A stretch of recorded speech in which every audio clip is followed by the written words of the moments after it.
도대체 왜 다들 한국만 찾는 겁니까? 정회원은 한국이 아니라 일본이라고요. G7 정상회의장 한켠에서 일본의 낮은 절규가 새어나왔습니다.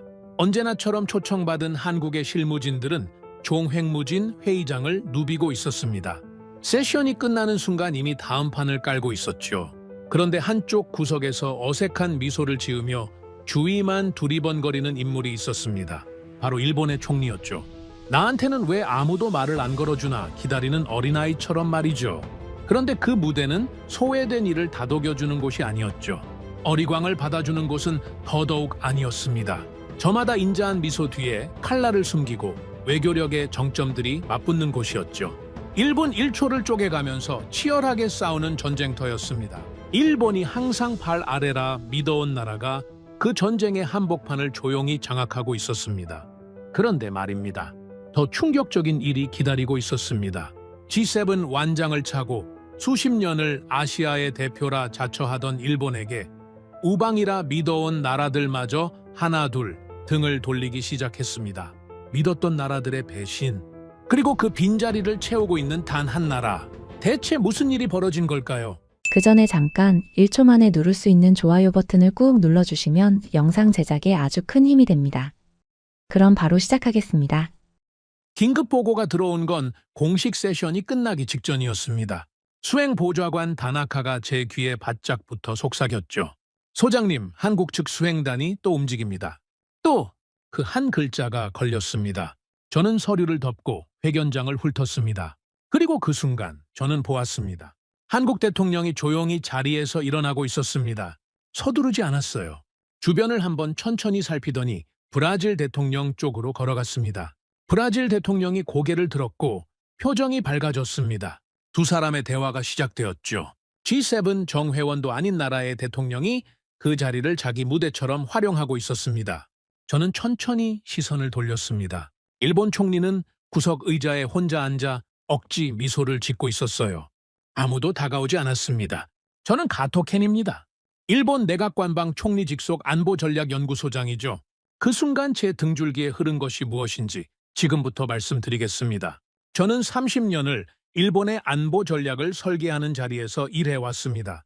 그 세월 동안 단 한 번도 아시아의 서열을 의심한 적이 없었죠.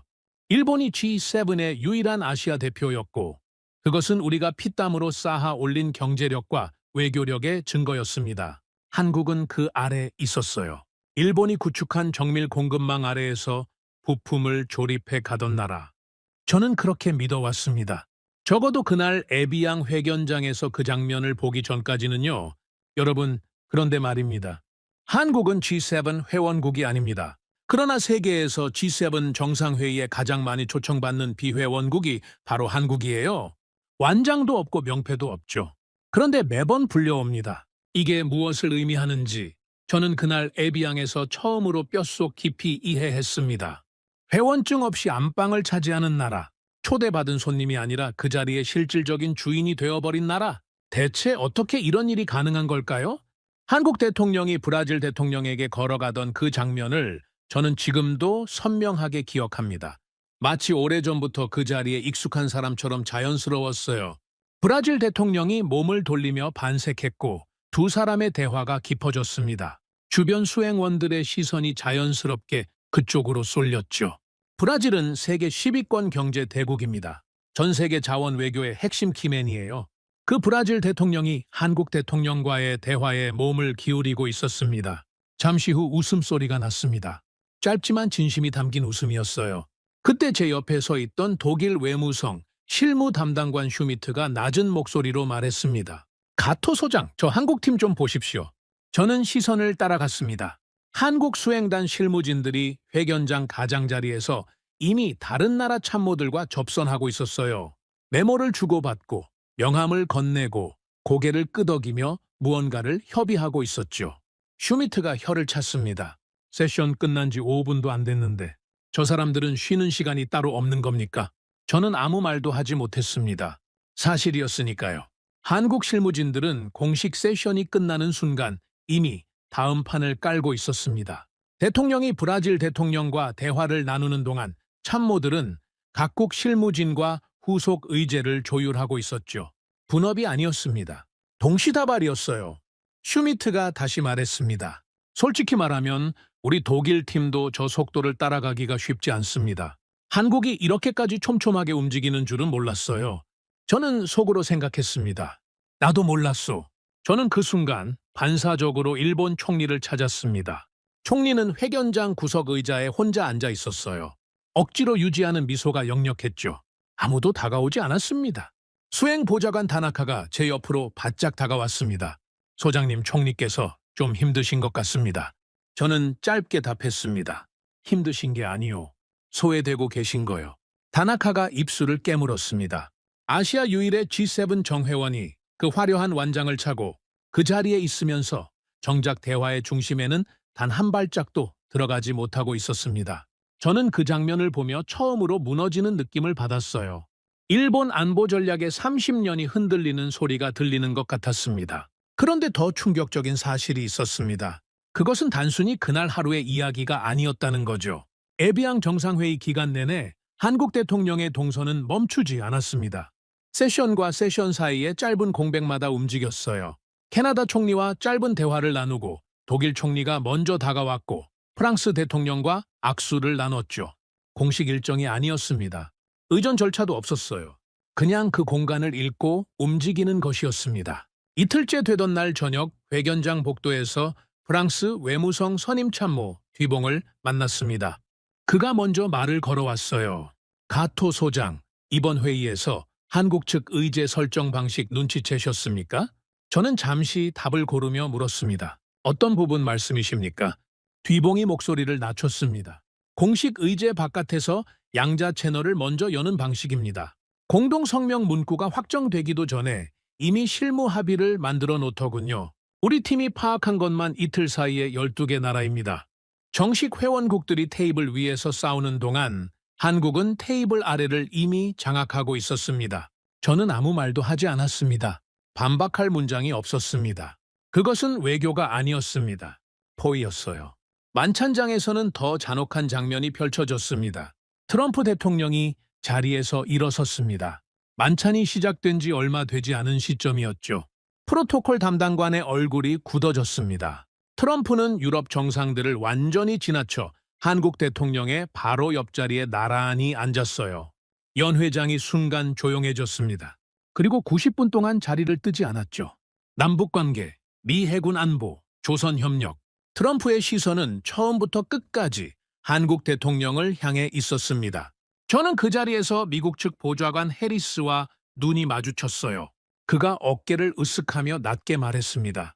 오늘 밤 대통령께서 가장 필요한 분을 찾아가신 겁니다. 트럼프가 그날 밤 한국 대통령에게 타진한 것이 무엇인지 아십니까? 군함 건조였습니다. 미국이 배를 지어달라고 요청한 겁니다. 세계 최강 미 해군이 자국 조선소의 도크가 텅 비어버린 현실 앞에서 한국의 조선 능력에 안보 명주를 맡겨야 하는 처지가 된 것이었죠. 한국의 도크는 지금 가동 중입니까? 트럼프의 목소리는 낮고 진지했습니다. 체면이 없었어요. 준비되어 있습니다. 단, 한반도의 평화 체제와 국익에 대한 확실한 약속이 먼저입니다. 한국 대통령의 답은 짧고 단호했죠. 현대중공업과 한화오션의 도크가 미 해군의 생사를 결정하는 상황. 저는 그 보고를 받던 순간 말문이 막혔습니다. 설계도를 받아 나사를 조이던 나라가 어떻게 여기까지 온 걸까요? 대체 무슨 일이 벌어진 걸까요? 저는 에비앙에서 돌아오는 비행기 안에서 내내 그 장면들을 되새겼습니다. 회견장에서 혼자 억지 미소를 짓던 일본 총리, 브라질 대통령에게 먼저 걸어가던 한국 대통령의 뒷모습, 이틀 만에 12개 나라 실무진을 비공식으로 접촉한 한국 수행단, 트럼프가 프로토콜을 깨고 옆자리를 선택하던 그 순간. 그리고 하나의 질문이 머릿속을 떠나지 않았습니다. 일본은 왜 그토록 G7에 집착했을까요? 단순히 자리 하나의 문제가 아니었습니다. 솔직하게 말씀드리겠습니다. 일본은 지난 30년 동안 많은 것을 잃었습니다. 한때 세계 2위였던 경제 규모는 중국에 밀렸죠. 세계를 호령하던 반도체와 전자산업은 한국과 대만에 추월당했습니다. 자동차마저 흔들리고 있어요. 아시아에서 중국에 치이고 한국에 치이고 대만에 치이는 동안 일본이 내세울 수 있는 것은 단 하나였습니다. G7. 아시아 유일의 선진국 클럽 핵심 멤버. 우리는 여전히 아시아의 대표 선진국이다. 그 상징 하나가 잃어버린 30년을 버티게 해준 마지막 자존심이었습니다. 그런데 말입니다. 그 자리마저 위협받을 수는 없었습니다. 한국이 들어오면 G7이 변하는 것이 아니었습니다. 일본이 더 이상 유일하지 않게 되는 것이었어요. 아시아 대표라는 마지막 상징이 사라지는 것이었습니다. 그런데 더 황당한 것이 있었습니다. 정작 한국은 그 자리에 연연하지 않았다는 겁니다. G7 가입 신청서 한 장 낸 적이 없었어요. 완장에는 눈길도 주지 않으면서 실질적인 실리는 모조리 가져갔습니다. 트럼프가 먼저 옆자리를 찾아오고 브라질 대통령이 먼저 몸을 돌리고 12개 나라 실무진이 비공식 접촉을 요청했습니다. 회원증도 없이 말이죠. 저는 그것이 너무나 불합리하게 느껴졌습니다. 아니 솔직히 말하면 두려웠습니다. 완장을 찬 쪽이 구석에 앉아있고 완장 없는 쪽이 그 자리의 중심을 차지하고 있었다면 도대체 그 완장은 무엇을 위한 것이었습니까? 일본이 지키려 했던 것은 G7 회원증이 아니었습니다. 전후 80년 동안 단 한 번도 의심받지 않았던 아시아 대표 선진국이라는 지위였습니다. 그리고 그 지위가 회원증도 없는 나라 앞에서 조용히 무너지고 있었어요. 우리가 30년간 지켜온 아시아의 서열이라는 것이 어쩌면 우리만의 착각이었던 것은 아닐까요? 그 잔혹한 질문의 답을 저는 이제부터 하나씩 꺼내놓으려 합니다. 회의가 끝난 뒤였습니다. 저는 일본 대표단 대기실에서 보고서를 정리하고 있었죠. 그때 다나카가 문을 열고 들어왔습니다. 평소와 다른 얼굴이었어요. 소장님, 영상이 나왔습니다. 저는 고개를 들었습니다. 무슨 영상입니까? 다나카가 태블릿을 내밀었습니다. 화면을 보는 순간 저는 말문이 막혔습니다. G7 공식 토론 세션 현장이었습니다. 각국 정상들이 테이블에 모여 의제를 논의하는 장면이었죠. 그런데 카메라 한쪽 구석에 잡힌 것이 있었습니다. 일본 총리가 중심 테이블에서 한참 떨어진 자리에 혼자 앉아 있었습니다. 제가 현장에서 봤던 바로 그 장면이었죠. 대화에 끼지 못하고 있었어요. 그리고 그 순간 총리가 의자를 천천히 돌리기 시작했습니다. 촬영되고 있다는 사실을 전혀 인지하지 못한 채 혼자서 저는 화면에서 눈을 떼지 못했습니다. 다나카가 낮은 목소리로 말했습니다. 이미 일본 현지 방송으로 나가고 있습니다. 저는 태블릿을 내려놓았습니다. 손끝이 차가웠어요. 얼마나 지났을까요? 다나카가 다시 입을 열었습니다. 소장님, 영상 조회수가 지금 이 순간에도 올라가고 있습니다. 일본 트위터 실시간 트렌드 1위입니다. 저는 아무 말도 하지 않았습니다. 트렌드 1위. 그 말이 머릿속에서 천천히 가라앉았습니다. 여러분, 그런데 말입니다. 그 영상이 터진 타이밍이 문제였습니다. 하필이면 바로 그 순간 한국 대통령의 동선이 함께 편집되어 퍼지고 있었습니다. 세션 사이에 짧은 휴식 시간마다 각국 정상들에게 먼저 다가가고 실무진이 동시다발로 협의를 이어가는 장면이 나란히 붙어 있었죠. 한쪽은 대화의 중심을 만들고 있었고 한쪽은 그 바깥에서 혼자였습니다. 그 대비가 화면 안에서 너무나 선명했어요. 편집한 사람이 따로 있는 것도 아니었습니다. 그냥 같은 회견장에서 같은 시간에 찍힌 두 장면을 나란히 붙여놓은 것뿐이었죠. 그런데 그것만으로도 충분했습니다. 일본 열도가 흔들리기 시작했습니다. 다나카가 다시 들어왔습니다. 소장님, 야후 재팬 실시간 여론입니다. 저는 받아들었습니다. 한국 대통령은 비회원국임에도 이번 회의에서 가장 많은 정상 접촉을 만들어냈다. 우리 총리는 그 자리에서 무엇을 했는가? G7 정회원의 존재감이 이 정도라면 회원 자격을 논의해야 하는 것 아닌가? 아시아의 대표가 한국으로 바뀐 것 아닌가? 현실을 직시하자. 저는 화면을 덮었습니다. 더 읽을 수가 없었어요. 그때 제 휴대전화가 울렸습니다. 총리실 수석 보좌관 야마모토였습니다. 가토 소장, 지금 상황 파악하고 계십니까? 보고 있습니다. 총리께서 대국민 입장 발표를 검토하고 계십니다. 소장님 의견은 어떻습니까? 저는 잠시 말을 골랐습니다. 야마모토 보좌관, 지금 이 상황은 언어로 수습할 수 있는 성질이 아닙니다. 국제사회는 이미 두 나라의 장면을 나란히 봤습니다. 사람들이 기억하는 것은 설명이 아니라 장면입니다. 입장 발표는 오히려 그 장면에 다시 주목하게 만들 뿐입니다. 전화기 넘어가 조용해졌습니다. 잠시 후 야마모토가 낮게 말했습니다. 그렇다면 소장님, 우리가 지금 할 수 있는 것이 무엇입니까? 저는 솔직하게 답했습니다. 지금 당장은 없습니다. 이 국면은 말로 뒤집을 수 없어요. 실질적인 성과로만 답할 수 있습니다. 그런데 그 성과를 만들 구조 자체가 이번 회의에서 작동하지 않았습니다. 야마모토가 한참 침묵했습니다. 그리고 아주 낮은 목소리로 말했죠. 소장님, 그 구조가 왜 작동하지 않은 겁니까? 저는 그 질문에 바로 답하지 않았습니다. 왜냐하면 그 답이 너무나 불편했기 때문입니다. 구조의 문제가 아니었습니다. 우리가 틀린 판을 읽고 있었던 겁니다. 저는 조용히 전화를 끊었습니다. 창밖을 바라보았습니다. 레만 호수 위로 저녁빛이 깔리고 있었어요. 아름다운 풍경이었습니다. 그런데 저는 그 풍경이 전혀 눈에 들어오지 않았습니다. 다음 날 아침이었습니다. 저는 회견장 로비에서 영국 외무성 수석 자문관 처치를 마주쳤습니다. 그가 먼저 다가왔어요. 가토 소장, 잠깐 시간 되십니까? 우리는 로비 한쪽 소파에 나란히 앉았습니다. 처칠이 목소리를 낮췄습니다. 어제 영상컨으로 드리고 싶은 말이 있습니다. 우리 쪽에서도 분석을 했습니다. 말씀하시죠.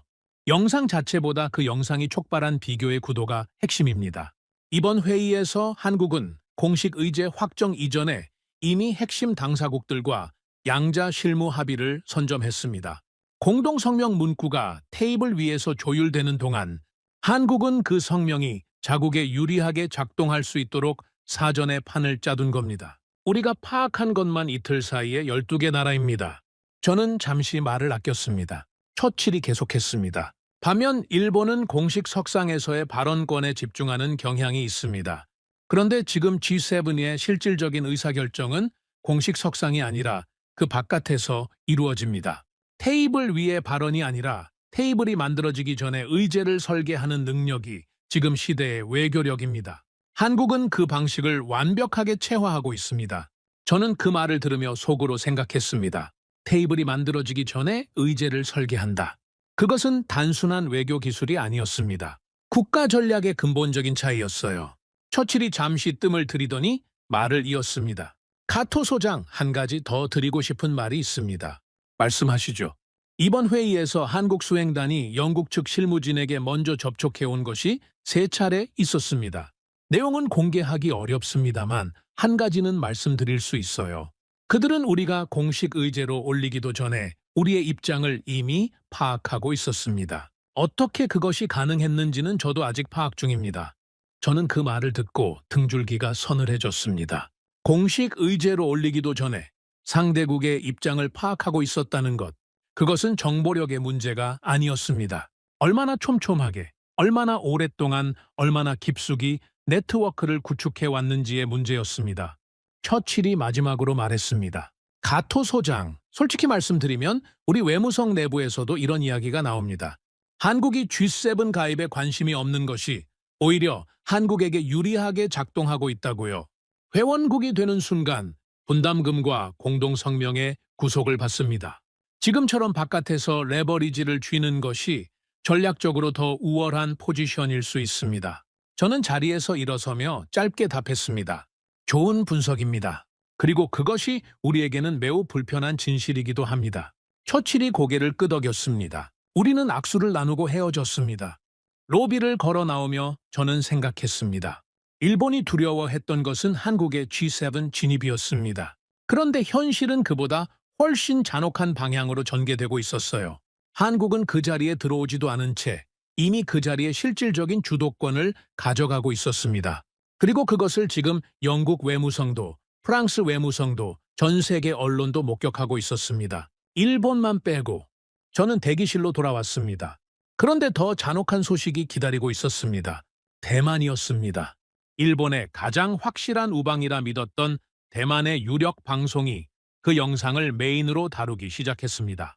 다나카가 보고서를 내밀었습니다. 소장님, 대만 CTI 뉴스 내용입니다. 저는 천천히 읽었습니다. 패널들의 분석은 거침없었어요. 이번 G7에서 가장 주목해야 할 나라는 한국이다. 비회원국임에도 가장 많은 정상 접촉을 만들어냈고 공식 의제 바깥에서 실질적인 합의를 선점했다. 한국 외교의 핵심은 완장이 아니라 대체 불가능한 실질적 가치에 있다. 반면 일본은 정회원임에도 이번 회의에서 독자적인 의제를 단 하나도 주도하지 못했다. 외교력은 자리가 만드는 것이 아니라 그 나라가 가진 것이 만든다. 저는 보고서를 천천히 내려놓았습니다. 우방이라 믿었던 나라에서 나온 말이었습니다. 적이 비판하는 것은 견딜 수 있습니다. 그런데 우방이 객관적 분석이라는 이름으로 내리는 평가는 다른 차원의 충격이에요. 그것은 감정이 아니었습니다. 냉정한 데이터였습니다. 저는 그날 밤 혼자 방에 앉아 오랫동안 생각했습니다. 일본이 지켜온 것과 한국이 만들어 온 것, 그 두 가지의 무게가 지금 이 순간 얼마나 다른 것인지를요. 처칠의 말이 머릿속을 맴돌았습니다. 테이블이 만들어지기 전에 의제를 설계하는 능력. 우리는 지금껏 테이블 위에서 싸우는 것을 외교라고 믿어왔습니다. 그런데 한국은 테이블이 만들어지기도 전에 이미 승부를 끝내고 있었습니다. 그 답은 이미 전 세계의 카메라와 분석가들이 내려버렸습니다. 우리에게 남은 질문은 단 하나였습니다. 일본은 지금부터 무엇을 할 것인가? 에비앙에서 돌아온 지 사흘째 되던 날이었습니다. 저는 도쿄 내각관방 집무실 책상 앞에 앉아 오래된 서랍을 열었습니다. 그 안에는 제가 6년 동안 한 번도 꺼내지 않은 파일 하나가 있었죠. 두꺼운 갈색 봉투였습니다. 겉면에는 아무것도 적혀 있지 않았어요. 저는 그것을 천천히 꺼내 책상 위에 올려놓았습니다. 그리고 한참을 바라보았습니다. 6년 전 제가 직접 설계에 참여했던 문서였습니다. 여러분, 그런데 말입니다. 에비앙에서 제가 목격한 것들이 자꾸만 머릿속을 맴돌았습니다. 회견장에서 판을 짜던 한국 수행단, 트럼프가 먼저 옆자리를 찾아간 장면, 처칠이 낮은 목소리로 말하던 그 문장, 테이블이 만들어지기 전에 의제를 설계하는 능력. 저는 봉투를 열었습니다. 2020년이었습니다. 트럼프 당시 대통령이 돌연선언을 했습니다. G7은 시대에 뒤떨어진 그룹이다. 한국, 호주, 인도, 러시아를 포함한 G11 체제로 확대해야 한다. 그 발언이 나오던 날 도쿄 외무성 본청은 발칵 뒤집혔습니다. 그런데 말입니다. 당시 워싱턴 외교계에서 G11 확대 논의가 나올 때마다 단연 가장 중요하게 거론되던 나라가 있었습니다. 호주도 아니었고 인도도 아니었습니다. 한국이었습니다. 미 국무부 내부 보고서에서도 싱크탱크의 분석에서도 의회, 청문회 발언에서도 한국은 항상 첫 번째로 호명되었죠. 반도체, 조선, 방산, 배터리. 어느 각도에서 보더라도 한국의 산업 경쟁력과 지정학적 위치는 G7 확대 논의에서 빠질 수 없는 존재였습니다. 그 사실이 도쿄를 더욱 깊은 공포로 밀어넣었습니다. 저는 그날 외무성 긴급 회의에 참석했습니다. 회의실 안의 공기가 달랐어요. 평소라면 절도 있게 자리를 지키던 외무성 간부들이 술렁이고 있었습니다. 외무성 차관 다나베가 먼저 입을 열었습니다. 가토 소장, 이번 트럼프 발언의 파장을 어떻게 보십니까? 저는 잠시 생각했습니다. 표면적으로는 G7 확대 논의입니다. 그러나 우리 입장에서 핵심은 하나입니다. 한국이 정회원으로 진입하는 순간 일본이 아시아 유일 G7 국가라는 지위를 영구적으로 상실한다는 것입니다. 다나베가 고개를 끄덕였습니다. 그래서 우리가 무엇을 해야 합니까? 저는 그 질문에 망설임 없이 답했습니다. 그때의 저는 지금의 저와 달랐습니다. 막아야 합니다. 모든 수단을 동원해서. 지금 생각하면 그것이 시작이었습니다. 우리가 걸어 들어간 함정의 시작이었죠. 작전은 빠르게 설계되었습니다. 일본 외무성은 워싱턴 DC, 주요 싱크탱크와 미 의회 안보위 관계자들을 대상으로 비공식 브리핑을 시작했습니다. 브리핑의 내용은 하나였어요. 한국은 G7의 가치를 공유하기에 아직 미성숙하다. 안보관이 편향되어 있고 독자적인 방산 노선은 서방 동맹체계의 불안 요소가 된다. 저는 그 브리핑 문건을 직접 검토하는 역할을 맡았습니다. 지금 그 문건을 다시 읽으면 솔직히 부끄럽습니다. 외교 선진국의 보고서라고 하기엔 너무나 옹색했습니다. 논리가 아니라 감정이 앞서 있었어요. 분석이 아니라 두려움이 담겨 있었지요. 그런데 더 황당한 일이 벌어지고 있었습니다. 우리가 워싱턴 곳곳을 뛰어다니며 로비를 펼치는 동안 정작 한국은 아무런 움직임이 없었습니다. 당시 워싱턴 외교계에서는 이런 말이 돌았습니다. 일본은 한국을 막기 위해 전방위적인 로비를 벌이고 있는데 정작 한국은 이 논의 자체를 거들떠보지도 않는다고요. 처음에는 그 말을 믿지 않았습니다. 설마 이 중요한 외교판에서 한국이 무관심할 리가 없다고 생각했죠. 그런데 워싱턴에서 실무를 뛰던 우리 외교관들의 보고가 하나같이 같은 내용이었습니다. 한국 측 외교 채널에서 G7 관련 움직임이 전혀 감지되지 않는다는 것이었습니다. 어느 날 워싱턴 DC의 한 호텔 회의실이었습니다. 일본 외무성 파견 외교관 스즈키가 미 하원 군사위 보좌관 맥킨리를 만나는 자리였습니다. 저도 배석했습니다. 스즈키가 문건을 내밀며 말했습니다. 한국의 방산 독자 노선은 미국 주도의 인도태평양 동맹 체계에 균열을 만들 수 있습니다. G7이라는 선진국 클럽의 가치 기준을 희석시킬 수 있다는 점도 고려해야 합니다. 맥킨리가 문건을 받아들었습니다. 그리고 천천히 훑어보더니 고개를 들었습니다. 스즈키 참사관, 한 가지 물어봐도 됩니까? 말씀하시죠. 이 문건에서 한국의 방산 독자 노선을 문제로 지적하셨는데 현재 미 국방부가 가장 필요로 하는 것이 무엇인지 아십니까? 스즈키가 잠시 머뭇거렸습니다. 맥킨리가 문건을 덮으며 말했습니다. 한국의 첨단 제조 능력입니다. K9 자주포, 이지스 구축함 부품, 조선도크, 중국 문제를 다루기 위해 우리 국방부가 가장 긴밀하게 협력하고 싶은 나라가 바로 한국입니다. 일본이 우려하는 그 독자 노선이 우리 펜타곤에는 가장 매력적인 요소입니다. 회의실 안이 조용해졌습니다. 스즈키가 미소를 유지하며 답했습니다.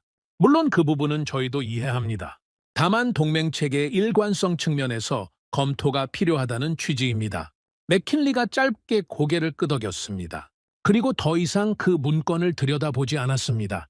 저는 그 장면을 옆에서 지켜보며 처음으로 불안함을 느꼈습니다. 우리의 논리가 워싱턴에서 먹히지 않고 있었습니다.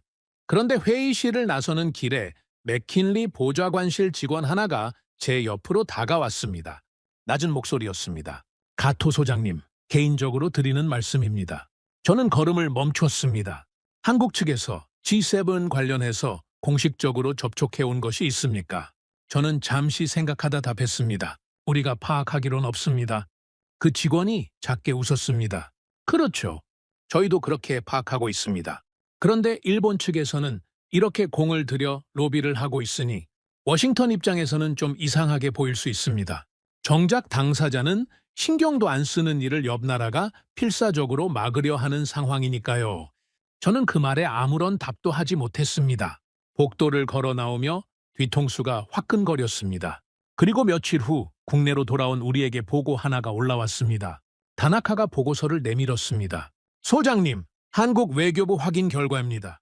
저는 그 보고서를 받아들었어요. 한국 외교부는 G7 가입과 관련한 공식 요청이나 내부 검토를 진행한 사실이 없다고 합니다. 관련 절차를 밟은 기록 자체가 없습니다. 저는 그 문장을 2번 읽었습니다. 공식 요청이 없었다. 내부 검토조차 없었다. 단합의 차관이 낮게 말했습니다. 이게 무슨 뜻입니까? 가토 소장. 저는 천천히 답했습니다. 한국은 처음부터 그 자리에 관심이 없었다는 뜻입니다. 회의실 안이 싸늘해졌습니다. 우리는 한국이 G7에 진입하는 것을 막기 위해 워싱턴을 돌며 로비를 펼쳤습니다. 엔화 기금을 동원했고 비공식 문건을 유포했죠. 그런데 정작 막으려던 당사자는 신청서 한 장 낸 적이 없었습니다. 맥킨리 보좌관실 직원의 말이 떠올랐습니다. 정작 당사자는 신경도 안 쓰는 일을 옆 나라가 필사적으로 막으려 하는 상황. 저는 그것이 국제 외교 무대에서 얼마나 우스운 그림으로 보였을지를 그제야 실감했습니다. 문지기가 혼자 허공에 대고 칼을 휘두르고 있었던 겁니다. 저는 그 사실을 알게 된 순간의 느낌을 지금도 잊지 못합니다. 분노가 아니었습니다. 허탈함과 수치심이었어요. 그리고 그 허탈함 뒤에 서서히 올라온 것은 공포였습니다. 한국이 관심이 없었던 이유가 단순한 무관심 때문이 아닐 수 있다는 생각이 들었기 때문입니다. 훗날 저는 그 이유를 알게 됩니다.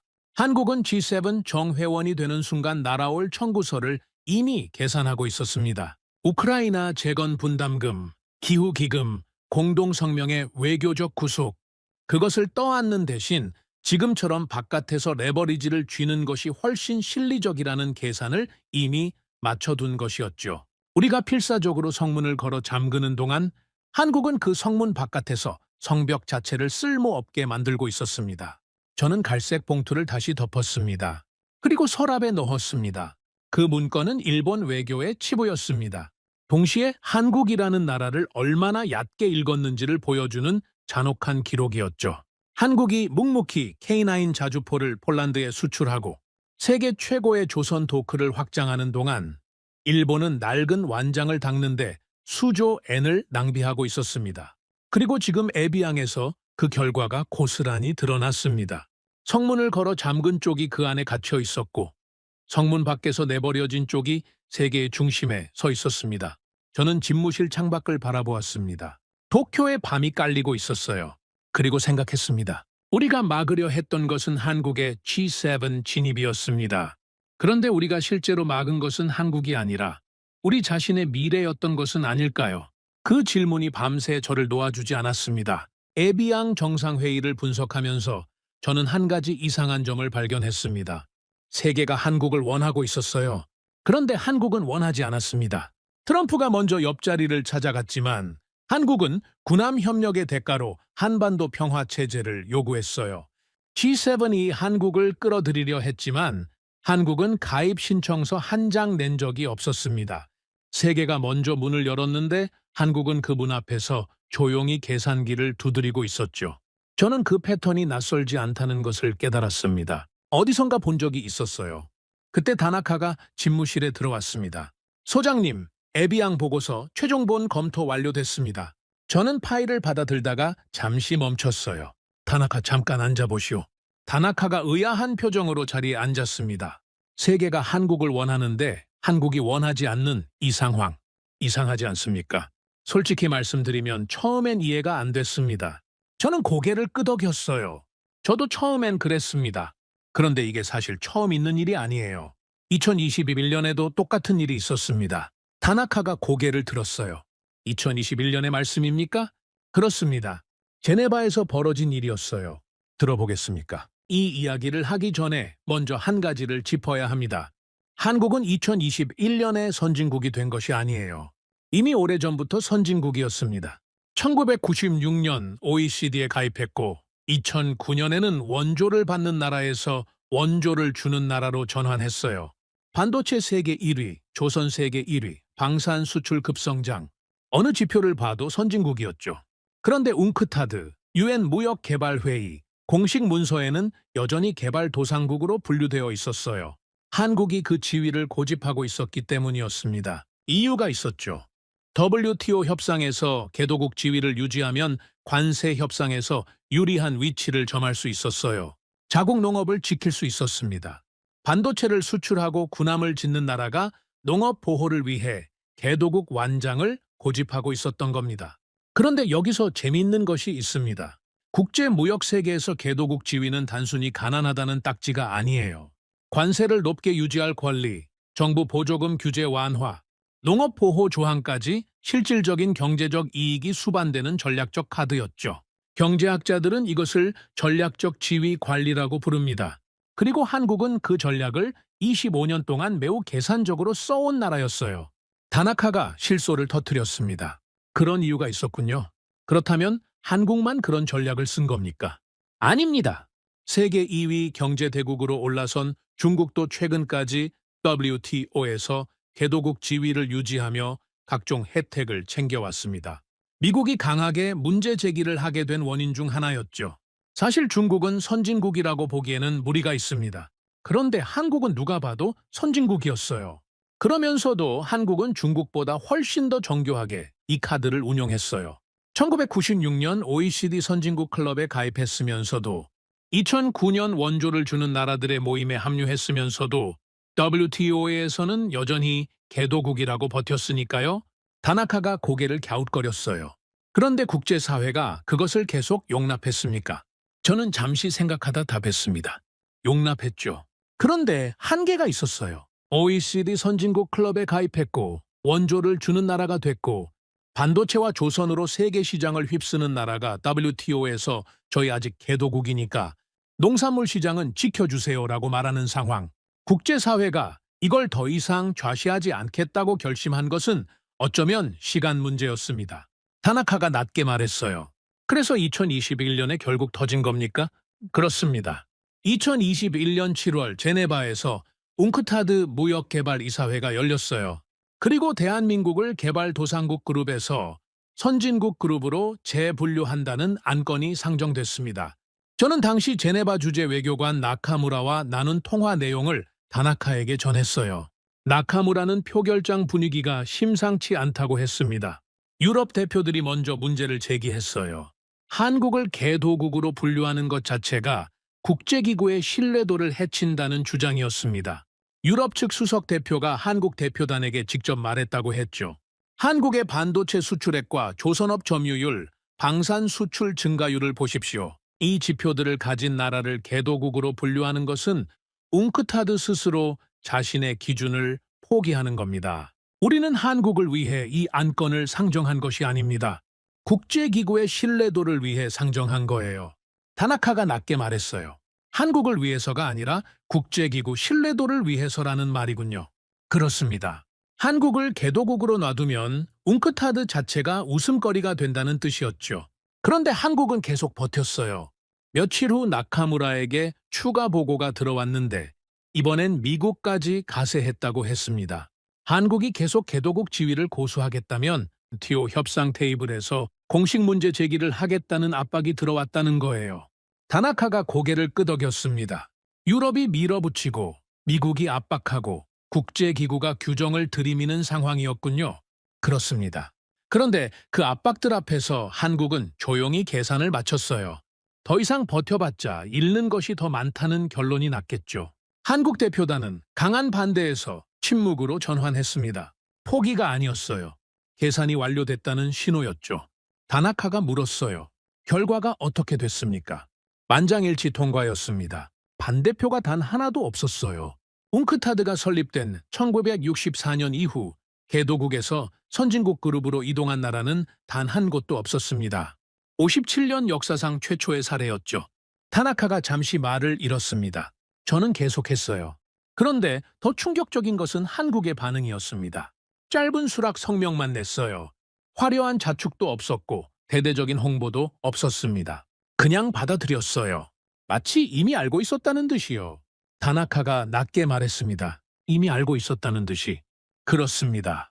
한국은 이미 알고 있었던 거예요. 자신이 선진국이라는 것을요. 세계가 그것을 인정하든 인정하지 않든 한국은 그냥 하던 일을 계속했습니다.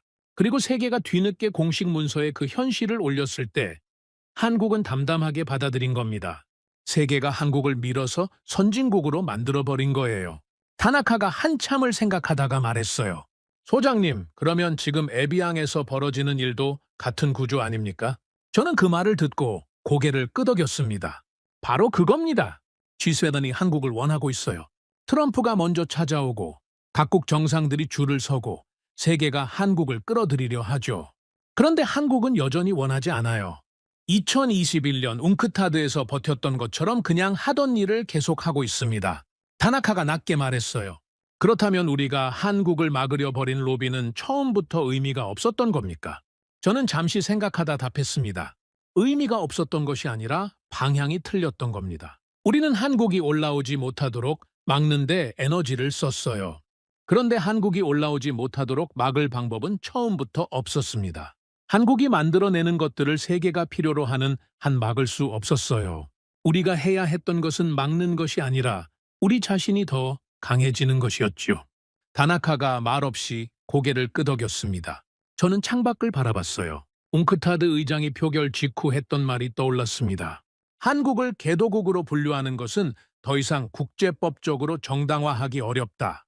그들은 이미 우리보다 앞서 있다. 그 말을 처음 들었을 때 저는 단순히 경제 지표 이야기라고 생각했습니다.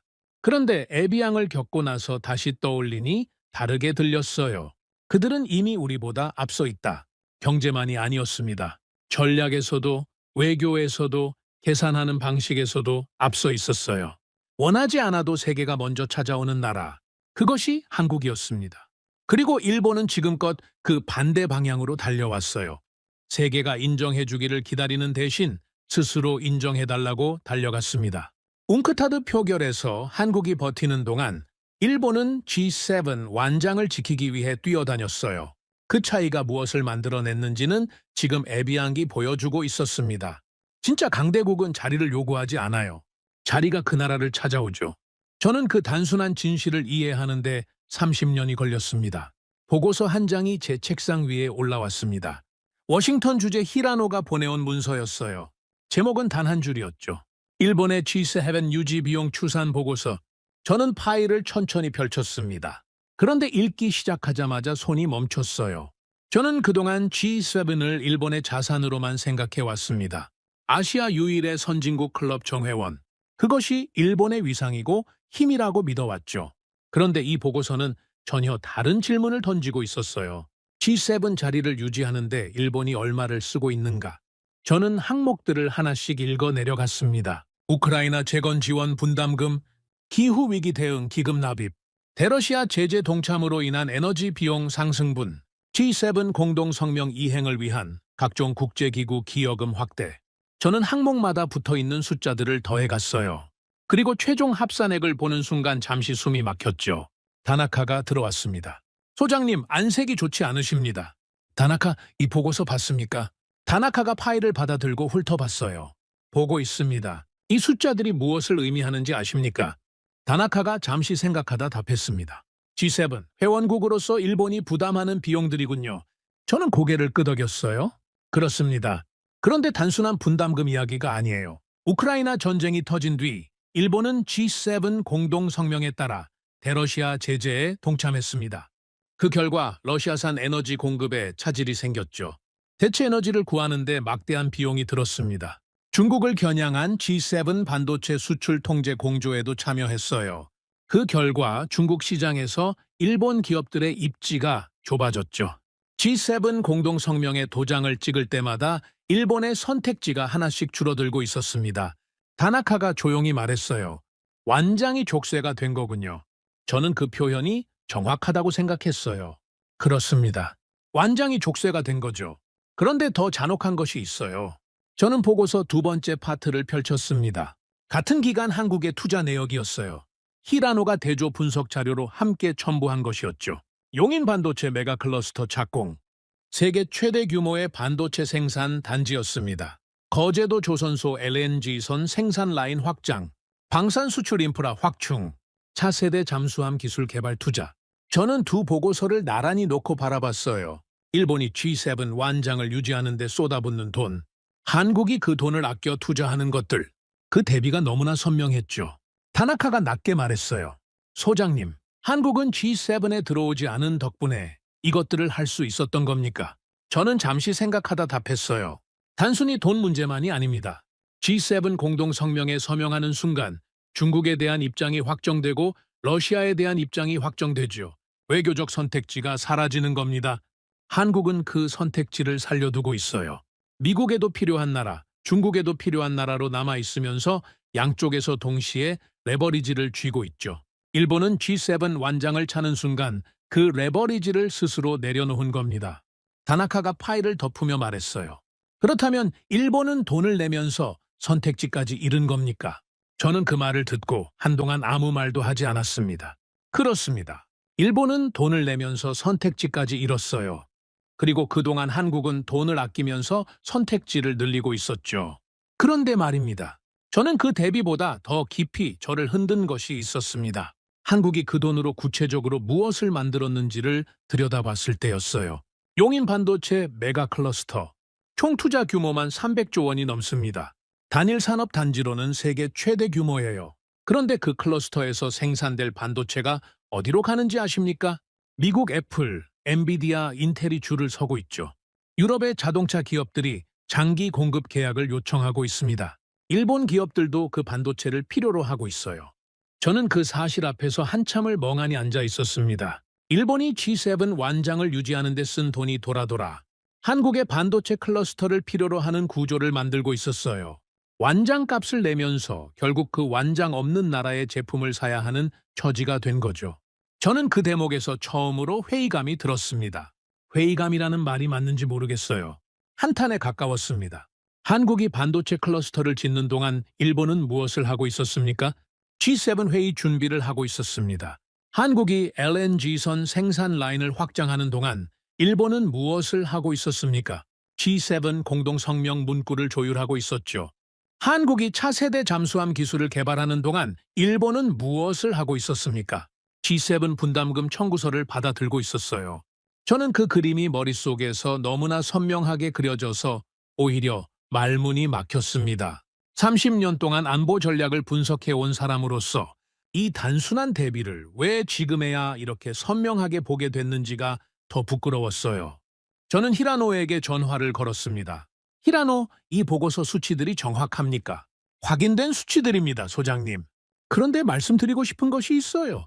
말해보시오. 일본이 G7 자리를 유지하기 위해 치르는 비용은 단순한 분담금을 넘어섭니다. 국제사회에서 G7 회원국으로서 기대받는 역할이 있거든요. 그 역할을 수행하기 위해 일본은 때로 자국 이익과 충돌하는 결정을 해야 합니다. 그런데 그 결정들이 쌓이면서 일본이 선택할 수 있는 외교적 공간이 점점 좁아지고 있죠. 워싱턴에서는 이런 말이 나옵니다. 일본은 G7의 가장 충실한 회원국이지만 그 충실함이 일본을 가장 취약하게 만들고 있다고요. 저는 그 말을 듣고 잠시 눈을 감았어요. 히라노가 계속했습니다. 소장님, 반면 한국 이야기를 해드리면 워싱턴 재무부 쪽에서 흥미로운 분석이 나왔습니다. 한국이 G7 가입을 보류하면서 아낀 돈과 선택지로 무엇을 했는지를 추적한 보고서입니다. 용인 반도체 클러스터 하나만 해도 300조 원이 넘는 투자죠. G7 분담금으로 수십 년을 내야 할 돈을 자국 산업에 집중 투자한 겁니다. 다나카가 조심스럽게 물었어요. 소장님, 그렇다면 일본은 잘못된 선택을 해온 겁니까? 저는 잠시 생각하다 답했습니다. 선택이 잘못됐다기보다 시대가 바뀌었는데 선택을 바꾸지 못했다고 보는 것이 맞겠죠. G7이 만들어진 1970년대에는 그 자리가 실질적인 힘이었습니다. 세계 경제를 좌우하는 나라들의 모임이었죠. 그런데 지금은 다릅니다. 중국이 세계 2위 경제 대국이 됐고 인도가 부상하고 있고 공급망의 중심이 아시아로 이동했어요. G7 안에 있다는 것이 과거만큼의 힘을 의미하지 않게 됐죠. 그런데 일본은 여전히 그 자리에 모든 것을 걸고 있습니다. 다나카가 낮게 말했어요. 한국은 그 변화를 읽었고 일본은 읽지 못한 거군요. 저는 그 말에 아무 답도 하지 않았습니다. 답을 알고 있었지만 입 밖으로 꺼내기가 불편했어요. 아니, 솔직히 말하면 인정하기가 싫었던 거였죠. 저는 보고서 마지막 페이지를 펼쳤어요. 히라노가 첨부한 메모가 있었습니다. 일본은 G7 완장을 유지하기 위해 청구서를 받고 있습니다. 한국은 그 청구서를 거부하고 반도체 공장을 짓고 있습니다. 그리고 그 반도체 공장이 이제 G7 전체의 공급망을 쥐고 있습니다.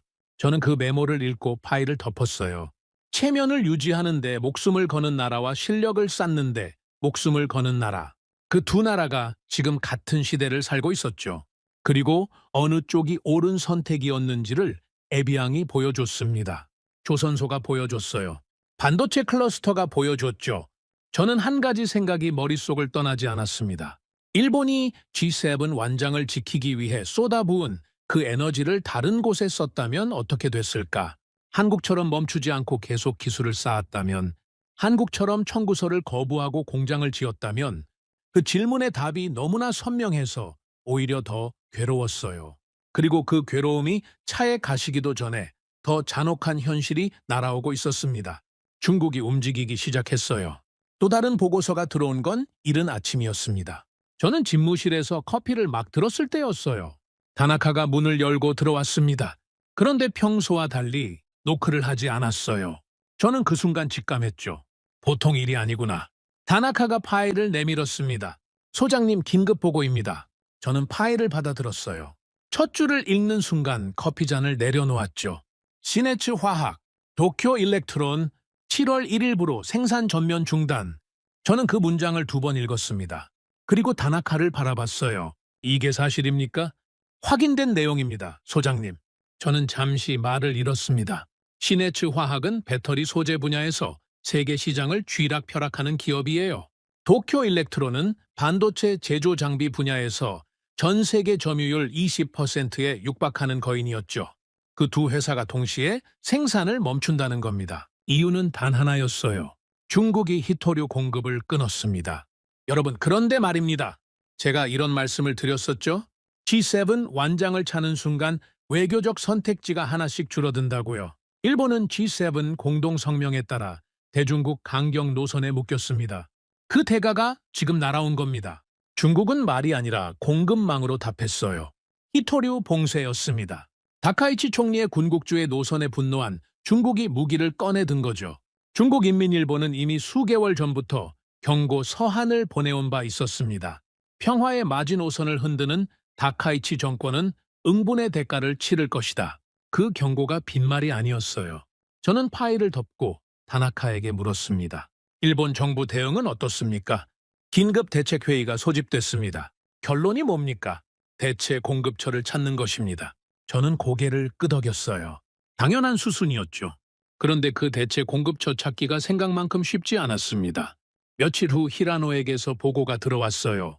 소장님, 일본 정부가 먼저 호주를 찾아갔습니다. 결과가 어떻습니까? 호주는 히토류 매장량은 풍부합니다. 그런데 문제가 있어요. 정제 시설이 없습니다. 원광석은 있지만 실제로 쓸 수 있는 소재로 가공하는 능력이 부족해요. 최소 3년에서 5년은 걸린다는 결론이 나왔습니다. 저는 그 말을 듣고 잠시 눈을 감았어요. 3년에서 5년. 7월 1일 생산 중단이 코앞인데 3년에서 5년을 기다릴 수는 없었죠. 히라노가 계속했습니다. 그 다음에 인도를 찾아갔습니다. 인도는 어땠습니까? 인도도 히토류가 있습니다. 그런데 인도 역시 정제 능력이 부족하고 무엇보다 공급 안정성이 문제였습니다. 인도 측에서 장기 공급 계약 조건으로 까다로운 기술 이전을 요구했습니다. 협상이 쉽지 않았어요.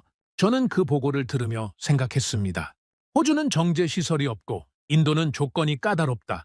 일본이 살아날 구멍을 찾고 있었지만 구멍이 없었어요. 히라노가 세 번째 보고를 했습니다. 미국에도 타진했습니다. 미국은요.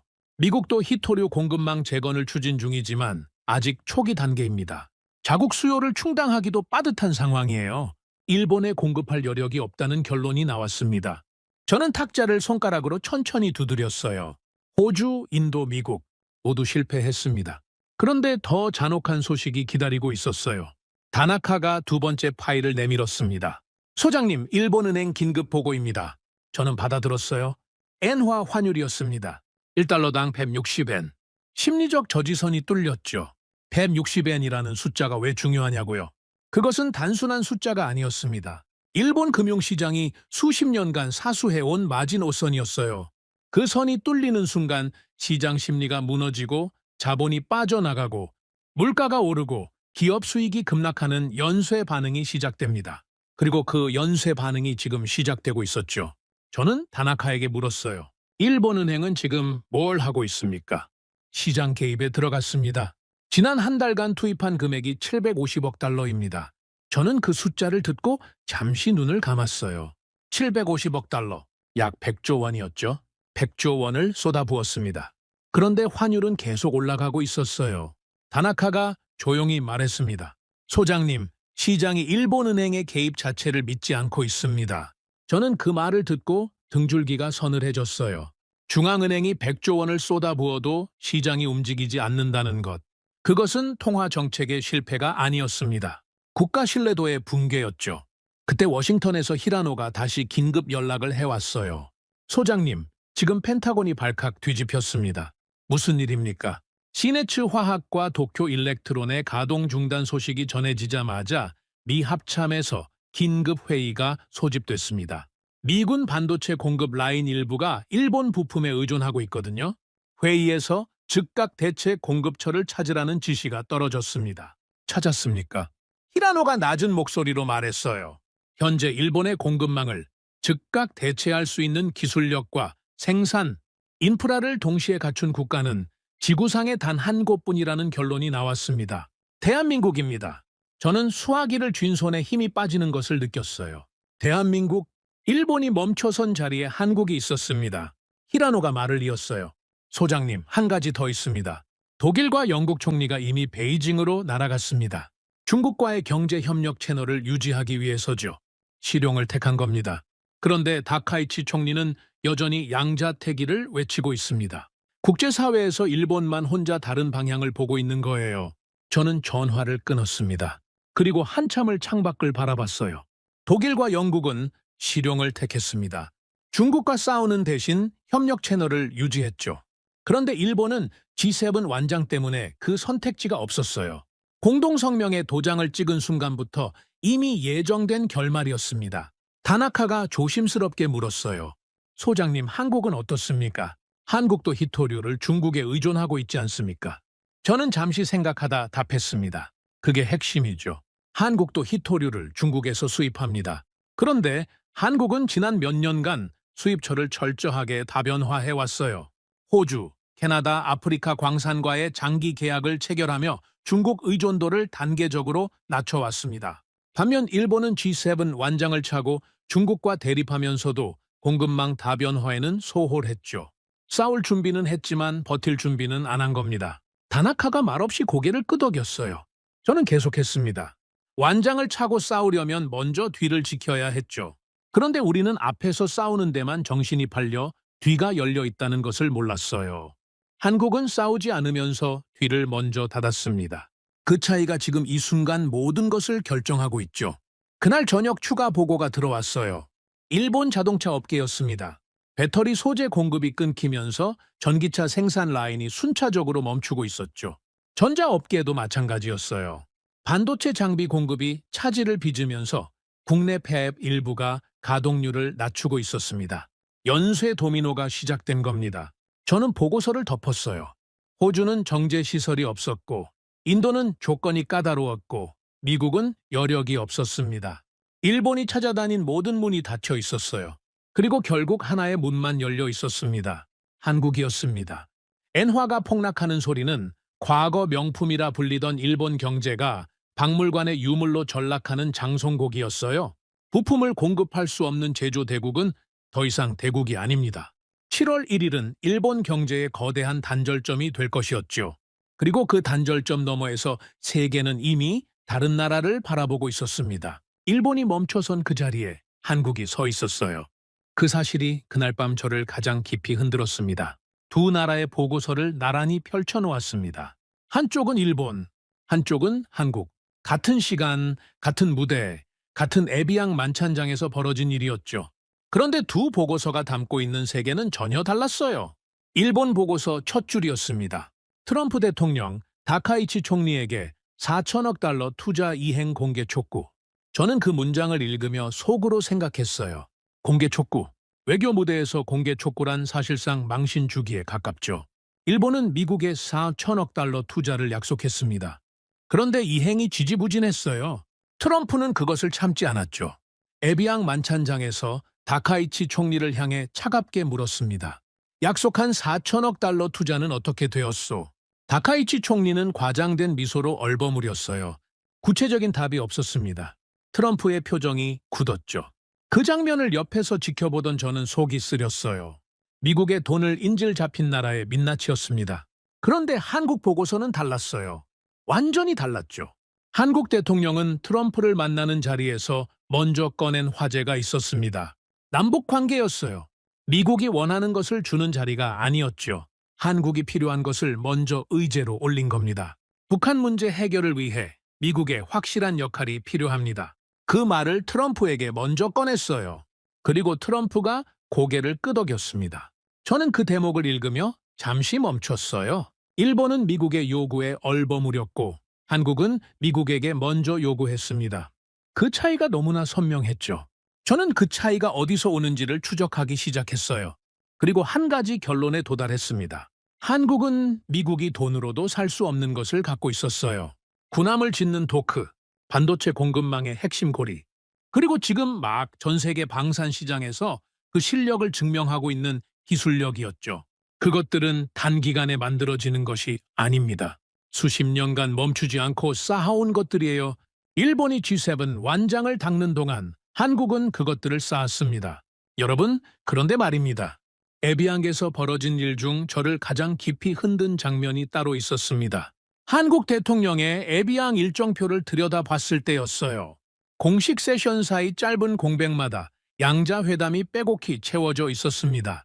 그중에 두 가지 회담이 눈에 들어왔어요. 독일 총리와의 양자 회담, 그리고 바로 이어진 캐나다 총리와의 양자 회담. 저는 그 두 회담이 단순한 외교적 만남이 아니라는 것을 알고 있었습니다. 현재 한국과 독일은 약 62조 원 규모의 캐나다 잠수함 수주전에서 정면으로 맞붙고 있어요. 한국 하나오션과 HD 현대중공업 컨소시엄, 독일 티센크루프 마린 시스템, 이 두 나라가 캐나다 해군의 차세대 잠수함 12척을 놓고 치열한 경쟁을 벌이고 있었습니다. 그런데 에비앙에서 한국 대통령은 경쟁 상대국인 독일 총리를 먼저 만났어요. 그리고 20분 후 발주국인 캐나다 총리를 만났습니다. 같은 날, 같은 장소에서 연달아. 저는 그 일정이 결코 우연이 아니라는 것을 알고 있었어요. 62조 원짜리 수주전의 판세를 외교 무대에서 직접 움직이려는 의도였습니다. 저는 히라노에게 전화를 걸었어요. 히라노, 에비앙에서 한국 대통령이 독일 총리와 캐나다 총리를 연달아 만난 것 어떻게 분석됩니까? 히라노가 잠시 생각하다 답했습니다. 소장님, 워싱턴에서 이 장면을 눈여겨본 사람들이 있습니다. 단순한 외교 일정이 아니라는 거죠. 한국 대통령이 독일 총리에게 경쟁 관계를 넘어 공동 연구 개발과 제3국 진출 협력을 먼저 제안했다고 합니다. 맞붙고 있는 경쟁 상대에게 협력 모델을 먼저 내민 겁니다. 그리고 20분 뒤 캐나다 총리에게는 방산 강국, 한국이 캐나다 안보 역량 강화에 적극 기여할 준비가 돼 있다고 말했어요. 저는 그 말을 듣고 잠시 눈을 감았습니다. 경쟁 상대에게 협력 모델을 제안하고 발주국에게 안보 기여 의지를 밝히고 그 두 가지를 20분 간격으로 같은 날 처리한 겁니다. 히라노가 계속했어요. 소장님, 이 수주전에서 독일이 유리하다는 평가가 우세했습니다. 나토 동맹국이라는 정치적 유대감 때문이죠. 그런데 한국이 맹추격하면서 박빙 구도가 됐습니다. 이유가 있어요. 한국이 제안한 납기가 압도적으로 빠릅니다. 독일의 212CD급은 막 개발이 시작된 신형 잠수함이라 아직 실전 배치된 함선이 없어요. 반면 한국의 제안 모델은 이미 한국 해군에서 실제로 운용 중인 잠수함입니다. 검증된 함선이라는 거죠. 저는 그 말을 듣고 다시 한번 생각했어요. 독일은 전통과 명성을 팔고 있었습니다. 한국은 이미 물속을 달리고 있는 잠수함을 팔고 있었죠. 그 차이가 62조 원짜리 수주전의 판도를 바꾸고 있었어요. 다나카가 조심스럽게 물었습니다. 소장님, 잠수함 분야는 독일이 세계 최고 수준 아닙니까? 유보트에 전통이 있지 않습니까? 저는 잠시 생각하다 답했어요. 전통은 있죠. 그런데 캐나다가 지금 필요한 것은 전통이 아닙니다. 빠른 납기와 검증된 기술이에요. 그리고 한 가지 더 있습니다. 무엇입니까? 한국은 잠수함만 파는 것이 아닙니다. 잠수함과 납기와 검증된 실전 경험에 안보 협력 패키지를 통째로 팔고 있어요. 독일이 군함 전문 업체라서 제한할 수 없는 것들을 한국은 산업 전체를 동원해서 패키지로 묶어냅니다. 한화그룹이 캐나다 기업 5곳과 전략적 투자 협력 양해 각서를 체결했고 현대차그룹이 수소 인프라 협력 카드를 꺼낸 것도 그 일환이에요. 잠수함 수주전이 아니라 국가 대 국가의 산업 패키지 대결로 판 자체를 바꿔버린 겁니다. 다나카가 낮게 말했어요. 그렇다면 독일은 잠수함 하나를 팔려는데 한국은 나라 전체를 파는 겁니까? 저는 그 표현이 정확하다고 생각했습니다. 그렇습니다. 그리고 그 방식은 잠수함에서만 쓰인 것이 아니에요. 저는 현대로템 이야기를 꺼냈어요. 프랑스 알스톰은 한때 유럽 철도 산업의 절대 강자였습니다. 떼제베를 만든 나라의 기술력이었죠. 그런데 우즈베키스탄 고속철도 수주전에서 현대로템에 완패했어요. 이유가 있었습니다. 현대로템은 철도 차량만 판 것이 아니었어요. 첨단 디지털 제어 시스템과 현지 유지보수 인프라를 통째로 패키지로 제안했습니다. 프랑스는 철도 차량을 팔았지만 현대로템은 철도 운영 시스템 전체를 팔았죠. 수주전이 끝난 뒤 알스톰 내부에서 이런 말이 나왔다고 합니다. 우리는 20세기 방식으로 싸웠고 한국은 21세기 방식으로 싸웠다고요. 다나카가 말했어요. 캐나다 잠수함 수주전도 똑같은 구도군요. 그렇습니다. 한국은 분야가 달라도 방식이 같아요. 제품 하나를 파는 것이 아니라 그 나라가 필요로 하는 것을 통째로 설계해서 파는 겁니다. 그것이 프랑스를 이긴 방식이고 지금 독일과 맞붙고 있는 방식이죠. 저는 그 무렵 영국 해군 이야기도 들었습니다. 영국 해군의 핵심 군수 지원함 건조 계약이 한국 거제도 조선소와 체결됐다는 내용이었어요. 저는 히라노에게 다시 물었습니다. 히라노, 영국이 자국 군함을 한국 조선소에 맡긴 것을 영국 내에서는 어떻게 받아들이고 있습니까? 히라노가 잠시 뜸을 들이다 답했어요. 소장님, 영국 내부에서도 논란이 있었다고 합니다. 자국 조선업을 살려야 한다는 주장과 현실적으로 납기와 비용 면에서 한국을 따라갈 수 없다는 주장이 충돌했어요. 그런데 결국 결론은 하나였습니다. 지금 영국 조선소가 감당할 수 있는 수준이 아니라는 것이었죠. 그래서 한국을 선택했습니다. 저는 그 말을 듣고 한동안 말이 없었어요. 한때 세계 바다를 지배하던 나라가 자국 군함을 한국 조선소에 맡긴 것은 단순한 수주 계약이 아니었습니다. 영국 스스로 자국의 한계를 인정한 순간이었죠. 그리고 그 한계를 채워줄 수 있는 나라로 한국을 선택한 겁니다. 저는 두 보고서를 다시 나란히 펼쳤습니다. 일본 보고서, 한국 보고서, 같은 시간, 같은 무대. 그런데 두 나라가 만들어낸 결과는 전혀 달랐어요. 일본은 트럼프에게 투자 약속 이행을 추궁당했습니다.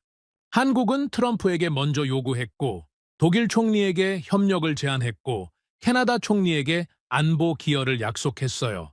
철도, 잠수함, 군함. 분야는 달랐지만 방향은 하나였습니다. 유럽의 오랜 강자들이 하나씩 한국의 기술과 납기와 패키지 전략 앞에서 선택을 강요받고 있었어요. 그리고 그들의 등 뒤에서 일본은 홀로 히토류 봉쇄를 맞으며 생산 라인을 멈추고 있었습니다. G7 완장을 닦는 동안 세계가 어떻게 재편되고 있었는지를 일본은 너무 늦게 알아챘어요. 그 잔혹한 현실이 한동안 저를 놓아주지 않았습니다. 니홍에이자이 신문을 펼친 것은 이른 아침이었습니다. 저는 커피를 들고 집무실 책상에 앉아 있었어요. 1000면을 넘기다 한 기사에서 손이 멈췄습니다. 일본 조선 3사 LNG선 건조 재건 사업 공동 착수. 저는 기사를 천천히 읽기 시작했어요. 이마바리 조선, 가와사키 중공업을 포함한 일본 주요 조선사들이 손을 잡았습니다. 2035년까지 매년 3척에서 5척의 LNG 운반선을 자국 조선소에서 건조하겠다는 목표였죠. 처음 몇 줄은 희망적으로 읽혔어요. 일본이 다시 일어서려 한다는 의지가 느껴졌습니다. 그런데 기사를 읽어 내려갈수록 손끝이 차가워졌죠. 문제는 건조 능력이었습니다. 일본은 2019년을 끝으로 LNG선 건조를 완전히 포기했어요. 5년이 넘는 시간 동안 건조 실적이 단 한 건도 없었습니다. 저는 그 문장에서 잠시 멈췄어요. 단 한 건도 없었다. 여러분, 이것이 무엇을 의미하는지 아십니까? 조선업은 자동차 공장과 다릅니다. 라인을 멈췄다가 다시 켜는 방식으로 작동하지 않아요. 배 한 척을 지으려면 수백 개의 협력사가 동시에 움직여야 하죠. 특수 강판을 납품하는 회사, 배관을 만드는 회사, 전기 시스템을 설계하는 회사, 극저온 탱크를 제작하는 회사, 그 생태계 전체가 살아 있어야 합니다. 그런데 5년 동안 한 척도 짓지 않으면 어떻게 될까요? 협력사들이 문을 닫습니다. 숙련된 용접공들이 다른 업종으로 떠나죠. 설계 엔지니어들이 흩어집니다. LNG 극저온 기술을 다루던 전문 인력들이 사라져요. 한번 무너진 생태계는 대기업 몇 곳이 손을 잡는다고 하루아침에 살아나지 않습니다. 그것이 일본 조선 3사가 힘을 합쳐도 혼자서는 할 수 없는 이유였어요. 저는 기사 마지막 부분을 읽었습니다. 그리고 그 결정타가 날아왔죠. 일본 정부와 조선업계가 한국의 기술 협력을 요청하고 기술 이전을 받는 방안을 검토하고 있다. 저는 그 문장을 읽고 잠시 신문을 내려놓았어요. 한국의 기술 이전을 요청한다. 저는 그 순간 40년 전을 떠올렸습니다. 제가 젊은 관료이던 시절이었어요. 당시 일본 조선소에는 한국에서 온 연수생들이 있었습니다. 거제도, 울산, 목포에서 건너온 젊은 엔지니어들이었죠. 그들은 일본 기술자들 옆에서 용접을 배우고 선박 공정을 처음부터 하나씩 익혔어요. 저는 그 시절 연수생 한 명을 기억합니다. 이름은 기억나지 않아요. 조용하고 눈빛이 예리한 청년이었습니다. 쉬는 시간에도 도면을 들여다보고 있었어요. 당시 우리 기술자 한 명이 그 청년에게 물었죠. 왜 그렇게 열심히 하는 거요? 그 청년이 답했습니다. 언젠가 우리가 더 잘 만들 거니까요. 그 말을 들은 우리 기술자가 웃었습니다. 패기는 좋다고 했죠. 그런데 그 청년의 말이 현실이 됐습니다. 그것도 40년 만에. 그 역전이 일어나는 데 걸린 시간이 불과 40년이라는 사실이 가장 충격적이었어요. 한 세대가 바뀌는 시간입니다. 그 시간 동안 한국과 일본의 상황이 완전히 역전된 거예요. 다나카가 들어왔습니다. 소장님, 신문 보셨습니까? 보고 있습니다. 다나카가 조심스럽게 앉았어요. 솔직히 말씀드리면 저는 이 기사를 보고 처음엔 이해가 안 됐습니다. 일본 조선 3사가 힘을 합치면 못할 게 없다고 생각했거든요. 저는 고개를 저었습니다. 그게 착각이요, 다나카. 3사가 힘을 합친다고 해서 없어진 생태계가 살아나지는 않아요. 지금 일본 조선소 현장이 어떤지 아십니까? 다나카가 고개를 저었어요. 지방 조선소 도크에는 잡초가 자라고 있습니다. 크레인이 녹슬었어요. 한때 수천 명이 일하던 현장에 이제 수백 명도 채 남지 않았죠. 40대 이하 숙련 용접공이 없습니다. 극저온 탱크를 다룰 수 있는 전문 인력은 몇십 명도 안 남았어요. 그 사람들이 은퇴하면 그 기술은 일본에서 완전히 사라집니다. 다나카가 낮게 말했어요. 그러면 한국은 어떻게 그 생태계를 유지했습니까? 저는 잠시 생각하다 답했습니다. 한국은 멈추지 않았습니다. 일본이 LNG선 건조를 포기하던 2019년에도 그 이후에도 한국은 계속 지었어요. 수주가 줄어도 기술 개발을 멈추지 않았고 인력을 놓지 않았습니다. 그 차이가 지금 이 기사 한 줄로 나타난 거예요. 다나카가 잠시 말을 아꼈다가 물었어요. 소장님, 일본이 왜 포기했습니까? 2019년에. 저는 그 질문에 솔직하게 답했습니다. 한국에는 기술에서 밀렸고 중국에는 가격에서 밀렸기 때문이요. 고부가 가치 선박은 한국이 앞서 있었고 저가 물량 경쟁은 중국이 압도했습니다. 일본이 설 자리가 사라진 거죠. 그래서 포기를 택했어요. 그런데 그 포기가 지금 더 깊은 수렁을 만들었습니다. 저는 기사를 다시 들여다봤어요. LNG 운반선은 단순한 배가 아닙니다. 일본은 발전과 도시가스에서 LNG의 98%를 해상 수입에 의존하고 있어요. LNG선이 에너지 생명줄이나 다름없는 나라가 그 배를 짓는 능력을 스스로 포기했던 겁니다. 경쟁에서 밀렸다는 이유로 에너지 안보의 핵심 수단을 내다버렸어요. 그리고 이제 그 대가를 치르고 있었습니다. 저는 히라노에게 전화를 걸었어요. 히라노, 일본 조선업계 기사 봤습니까? 봤습니다, 소장님. 워싱턴에서도 반응이 있습니다. 어떤 반응입니까? 미국 측에서 흥미롭게 보고 있습니다. 미국도 자국 조선업 재건을 추진 중인데 일본마저 한국의 기술 이전을 요청하는 상황이 되니까요. 미국 입장에서는 오히려 확신이 생겼다는 분위기입니다. 무슨 확신입니까? 결국 조선업에서 답은 한국뿐이라는 거죠. 미국도 일본도 각자 이유는 다르지만 한국을 필요로 하는 구조가 되어버렸습니다. 소장님, 워싱턴 쪽에서 이런 표현을 쓰더군요. 조선업 세계 지도에서 한국이 빠지면 나머지 나라들이 답을 찾을 수 없다고요. 저는 전화를 끊고 잠시 창밖을 바라봤어요.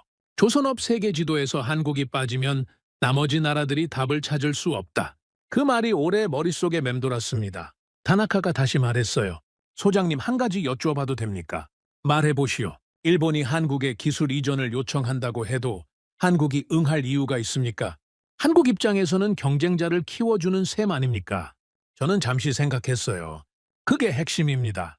한국이 기술 이전에 응한다면 그것은 선의가 아닐 거예요. 철저한 계산이겠죠. 기술을 이전하되 핵심 공정은 넘기지 않거나 협력의 대가로 다른 무언가를 얻어내는 방식으로 움직일 겁니다. 한국은 그런 계산을 해왔던 나라니까요. 다나카가 낮게 말했습니다. 그렇다면 일본은 한국에 이끌려가는 겁니까? 저는 잠시 답을 고르다 말했어요. 이끌려간다기보다 의존하게 된다는 표현이 맞겠죠. 그리고 그 의존이 앞으로 얼마나 깊어질지는 아직 모릅니다. 다만 한 가지는 확실해요. 일본이 스스로 선택할 수 있는 폭이 점점 좁아지고 있다는 겁니다. 2025년 기준 세계 신규 수주 점유율을 보면 이것이 얼마나 냉혹한 현실인지가 한눈에 들어옵니다. 중국 63%, 한국 21%, 일본 5%. 일본은 한국과 중국 사이에서 완전히 고립됐어요.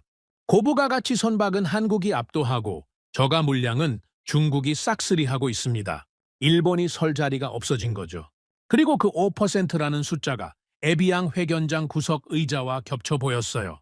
저는 신문을 덮었습니다. 일본 조선 3사가 힘을 합쳐 도전하는 목표. 2035년까지 매년 3척에서 5척. 그런데 현재 한국은 매년 LNG선을 수십 척씩 수주하고 있습니다. 일본이 10년을 공들여 달성하려는 목표가 한국의 일상이에요. 그리고 그 목표를 달성하기 위해 일본은 한국의 도움이 필요하죠. 40년 전 일본이 한국에 기술을 가르쳐 주던 시절이 있었습니다. 거제도와 울산의 젊은 엔지니어들이 일본 조선소에서 연수를 받던 시절이었죠. 그 시절로부터 40년이 지났습니다. 그리고 지금 그 관계가 완전히 뒤집혔어요. 저는 그 역전이 하루아침에 일어난 것이 아니라는 것을 알고 있었습니다. 한국이 멈추지 않는 동안 일본이 멈춰 있었던 거예요. 경쟁에서 밀렸다는 이유로 포기를 선택하는 동안 한국은 포기하지 않았습니다. 그 차이가 40년을 쌓아 지금 이 기사 한 줄이 됐죠. 보고서는 예상치 못한 곳에서 날아왔습니다. 주대만 일본 대사관이었어요. 다나카가 파일을 내밀며 낮게 말했습니다. 소장님, 대만 CTI 뉴스 긴급 모니터링 보고입니다. 저는 파일을 받아들었어요. CTI 뉴스. 대만에서 가장 영향력 있는 시사 방송 중 하나였습니다. 일본 입장에서는 오랫동안 가장 우호적인 외국 언론 중 하나라고 여겨온 매체였죠. 대만과 일본은 역사적으로 긴밀한 관계를 유지해 왔습니다.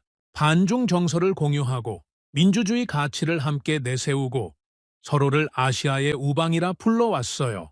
그 CTI 뉴스가 움직였습니다. 저는 보고서를 읽기 시작했어요. CTI 뉴스 메인 시사 프로그램이 일본 다카이치 정권을 집중 분석하는 특집 방송을 내보냈습니다. 방송 분량만 2시간이 넘었어요. 저는 보고서에 첨부된 방송 요약본을 천천히 읽었습니다. 패널들의 말은 거침없었어요.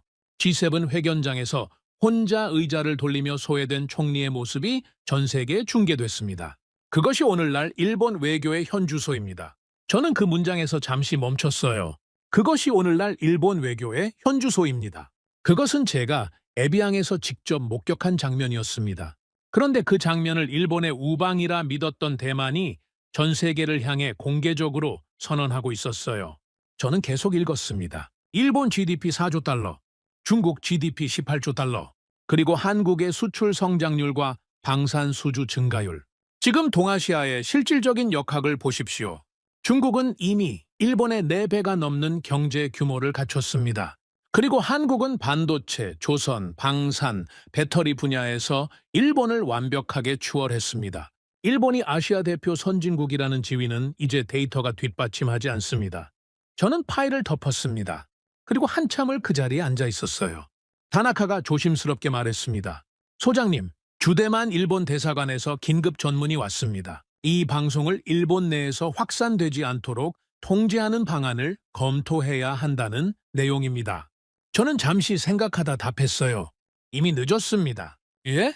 방송이 나간 순간 이미 늦은 거예요. 지금 이 시대에 방송을 통제한다는 것이 가능하다고 생각합니까? 소셜미디어에 이미 퍼졌을 겁니다. 통제하려 한다는 사실 자체가 더 큰 뉴스가 될 뿐이에요. 다나카가 고개를 끄덕였습니다. 저는 다시 파일을 펼쳤어요. 보고서 마지막 부분에 일본 내각조사실 반응이 있었습니다. 반박할 문장을 찾지 못했습니다. 대만 패널들이 제시한 데이터는 모두 공개된 팩트였습니다. 공식적으로 반론을 제기하기 어렵습니다. 저는 그 문장을 읽고 잠시 눈을 감았어요. 반박할 문장을 찾지 못했습니다. 그것이 일본 내각조사실이 내린 결론이었습니다. 저는 히라노에게 전화를 걸었어요. 히라노, 대만 방송 봤습니까? 봤습니다, 소장님. 워싱턴에서도 모니터링하고 있습니다. 반응이 어떻습니까? 히라노가 잠시 뜸을 들이다 답했어요. 소장님, 솔직히 말씀드리면 워싱턴 분위기는 놀라움보다는 확인에 가깝습니다. 이미 알고 있던 것을 대만이 공개적으로 선언한 것뿐이라는 반응이에요. 저는 전화를 끊고 창가로 걸어갔습니다. 도쿄의 밤이 깊어지고 있었어요. 그리고 저는 그 자리에서 오랫동안 생각했습니다. 에비앙에서 돌아온 이후 저는 수많은 보고서를 읽었어요. 수많은 숫자를 추적했습니다. 수많은 사건의 흐름을 분석했죠. 그런데 그날 밤 저는 처음으로 그 모든 것을 내려놓고 한 가지 질문과 마주했습니다. 우리는 대체 무엇을 잘못 본 걸까요? 저는 30년 동안 한국을 분석해온 사람이에요. 내각관방 안보전략연구소장으로서 수백 건의 보고서를 검토했습니다. 한국의 방산 수출을 분석했고, 한국의 조선업을 추적했고, 한국의 외교 노선을 평가했죠. 그런데 그 30년 동안 저는 단 한 번도 한국의 시각에서 생각해 본 적이 없었습니다. 항상 일본의 시각에서 한국을 봤어요. 일본이 아시아의 중심이라는 전제 위에서 한국을 분석했습니다. 그런데 한국은 그 전제 자체를 신경 쓰지 않았어요. 저는 그 사실이 그날 밤 가장 충격적으로 다가왔습니다. 우리가 보고 있던 게임판과 한국이 뛰고 있던 게임판은 애초에 달랐던 겁니다. 우리는 아시아의 서열이라는 게임을 하고 있었어요. G7 완장을 지키는 게임, 한국이 올라오지 못하도록 막는 게임. 그런데 한국은 그 게임판에 없었습니다. 한국은 전혀 다른 게임을 하고 있었어요. 반도체를 만드는 게임, 배를 짓는 게임, 자주포를 파는 게임, 잠수함 기술을 개발하는 게임, 그리고 그 게임에서 이기는 순간 세계가 먼저 찾아오는 구조를 만드는 게임이었죠. 우리가 서열 게임을 하는 동안 한국은 실력 게임을 하고 있었습니다. 그리고 실력 게임에서 이긴 나라가 결국 서열 게임도 지배하게 됐어요. 저는 그 사실을 30년 동안 보지 못했습니다. 아니, 보려 하지 않았던 거겠죠. 다나카가 제 옆으로 왔습니다. 소장님, 많이 힘드십니까? 저는 잠시 생각하다 답했어요. 힘든 게 아닙니다. 부끄러운 거죠. 다나카가 고개를 들었습니다. 부끄럽습니까? 그렇습니다. 저는 30년 동안 한국을 분석했습니다. 한국이 강해진 이유를, 한국이 세계에서 인정받는 이유를 수백 번 들여다봤어요. 그런데 단 한 번도 제대로 본 적이 없었습니다. 왜냐하면 저는 항상 일본이 앞서 있다는 전제를 갖고 한국을 봤으니까요. 그 전제가 분석을 왜곡했습니다. 다나카가 조용히 말했어요. 그러면 우리가 잘못 분석한 것은 한국이 아니라 일본 자신이었던 겁니까? 저는 그 말을 듣고 한참을 생각했습니다. 그렇습니다. 우리는 한국을 잘못 분석한 것이 아니었어요. 일본 자신을 잘못 분석한 겁니다. 우리가 아시아의 중심이라고 믿었습니다. 그 믿음이 틀리지 않았던 시절이 있었어요. 그런데 그 믿음에 안주하는 동안 세계가 바뀌었습니다. 한국은 그 변화를 읽었어요. 일본은 읽지 못했죠. 아니, 읽으려 하지 않았습니다.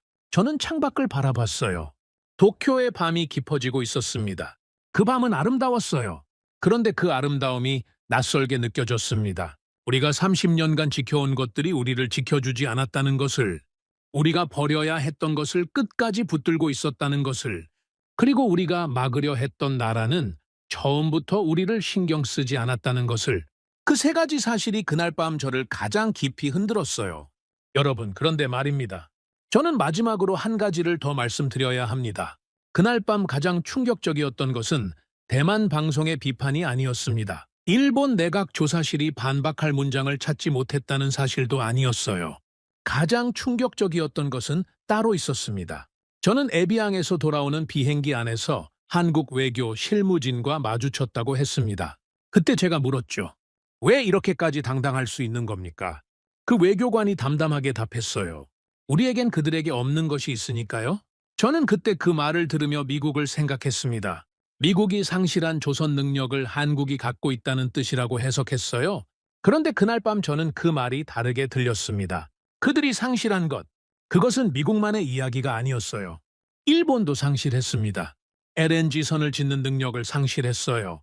히토류 공급망을 다변화하는 능력을 상실했습니다. 세계가 변하는 것을 읽는 능력을 상실했죠. 그리고 가장 중요한 것을 상실했어요. 멈추지 않는 능력이었습니다. 한국은 멈추지 않았습니다. 일본이 경쟁에서 밀렸다며 포기하는 동안 한국은 포기하지 않았어요. 일본이 완장을 닦는 동안 한국은 기술을 쌓았습니다. 일본이 서열 게임을 하는 동안 한국은 실력 게임을 했죠. 그것이 전부였어요. 화려한 전략이 아니었습니다. 비밀스러운 설계도가 있었던 것도 아니었어요. 그냥 멈추지 않았습니다. 저는 그 단순한 사실 앞에서 오랫동안 서 있었어요. 30년 동안 전략을 분석하고 보고서를 쓰고 회의를 했습니다. 그런데 그 모든 것보다 단순한 진실이 있었어요. 멈추지 않는 나라가 이긴다는 것을 일본도 멈추지 않을 수 있을까요? 그 답을 저는 아직 모릅니다. 하지만 한 가지는 알고 있어요. 지금부터라도 제대로 된 게임판을 봐야 한다는 것을, 서열 게임이 아니라 실력 게임을, 완장이 아니라 기술을, 그리고 무엇보다 멈추지 않는 것을. 그것이 에비앙에서 돌아온 저 가토, 켄이 내린 마지막 결론이었습니다. 오늘의 사연은 여기까지입니다. 구독과 좋아요는 영상 제작에 아주 큰 힘이 됩니다. 지금까지 감동테라스 저는 소희였습니다. 오늘도 우리 구독자님들의 가정에 따뜻한 행복이 가득하시길 진심으로 바라겠습니다. 긴 영상 끝까지 시청해주셔서 정말 감사합니다.